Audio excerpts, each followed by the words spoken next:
The RMS value of an AC of the 50 hertz is 10 ampere. सुना आप, IRMS दे रखा है, IRMS कितना दे रखा है बताइए आप, IRMS 10 एम्पियर दे रखा है।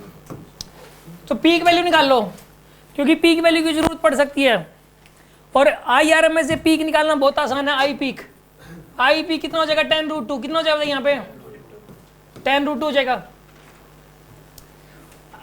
AC फ्रीक्वेंसी कितनी है बताइए इसकी, लीनियर फ्रीक्वेंसी 50 हर्ट्ज, ठीक है। तो ओमेगा कितना जाएगा बताइए यहाँ पे 100 पाई, ये ओमेगा आ जाएगा। The time taken by the alternating current in reaching from 0 to maximum value and the time taken by the alternating current in reaching from 0 to maximum value and the peak value of the current will B.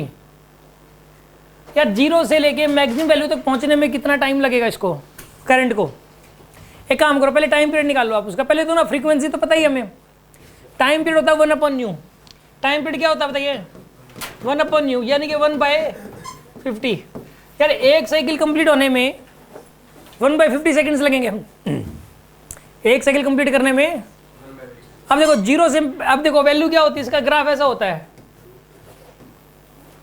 देखो 0 से maximum, maximum से 0, 0 से maximum, maximum से 0। देखो 0 से maximum होने में T/4 time, maximum से 0 होने में T/4 टाइम, फिर 0 से मैक्सिमम होने में T/4, फिर मैक्सिमम से 0 होने में T/4। तो यहाँ पर वन साइकिल के अंदर, वन साइकिल को आप 4 पार्ट्स में डिवाइड कर लो आप। वन साइकिल को 0 से मैक्सिमम, मैक्सिमम से 0, फिर 0 से मैक्सिमम, मैक्सिमम से 0। तो 0 से मैक्सिमम होने में T/4 टाइम लगा। T/4 मतलब देखो टाइम पीरियड है 1/50 सेकेंड्स, तो इसका 1/4 कर दो आप, इसका 1/4 1/200 आएगा आंसर। आंसर आएगा 1/200। 1/200 का मतलब क्या हो गया बताइए 5 × 10⁻³ ये आंसर, मतलब इन दोनों में से एक हो सकता है, ये तो गलत है। अब इनमें से एक बताना है। अब देखो पीक वैल्यू हो जाएगी यहाँ पे, RMS हमेशा छोटा होता है, पीक हमेशा बड़ा होता है।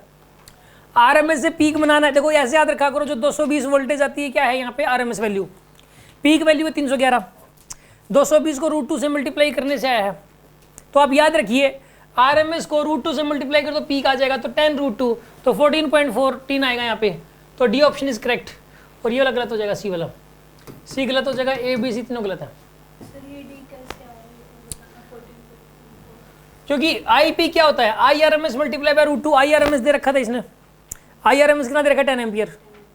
अगर RMS वैल्यू को √2 से मल्टीप्लाई कर देते हैं तो पीक वैल्यू आ जाती है आपके पास, ये बात याद कर लो आप। सुना आप, जो ऑल्टरनेटिंग करंट के जितने भी क्वेश्चंस हैं, आपके से हुए ना हुए, नंबर कम आए, समझ नहीं आए, बिल्कुल भी कोई दिक्कत नहीं है। आप बस ये समझो इस चीज़ के अंदर कि अगर हमें जो है ना हल्की हल्की बातें बस अप्लाई करनी आती है, तो ये क्वेश्चन 10 सेकंडों में हो जाएंगे। मैंने पहले भी कहा था, देखो IRMS से पीक बनाना हो तो √2 से मल्टीप्लाई करो, पीक से RMS बनाना हो तो √2 से डिवाइड करो। एक तो ये बात याद कर लो। दूसरी बात इस क्वेश्चन से हमें ये सीखने को मिली कि न्यू से ओमेगा निकल जाएगा, बट ओमेगा की जरूरत नहीं पड़ी यहाँ पे निकालने की। एक ये बात याद रखो आप कि जो टाइम पीरियड होता है ना, टाइम पीरियड जो वन साइकिल का टाइम पीरियड होता है वो 1/न्यू होता है। क्या होता है 1/50 सेकंड्स, कितना हो जाएगा बताइए यहाँ पे 1/, और वन साइकिल को 4 पार्ट्स में डिवाइड कर सकते हैं, T/4 T/4 T/4 T/4। तो 0 से मैक्सिमम होने में जो टाइम लगेगा उसको T/4 बोलते हैं। तो 0 तो इसका 1/4 कर दिया, तो 1/200 आ जाएगा। 1/200 का मतलब ये वाला होता है। हाँ जी, समझ में आई बात आपको, कोई डाउट है किसी के मन में?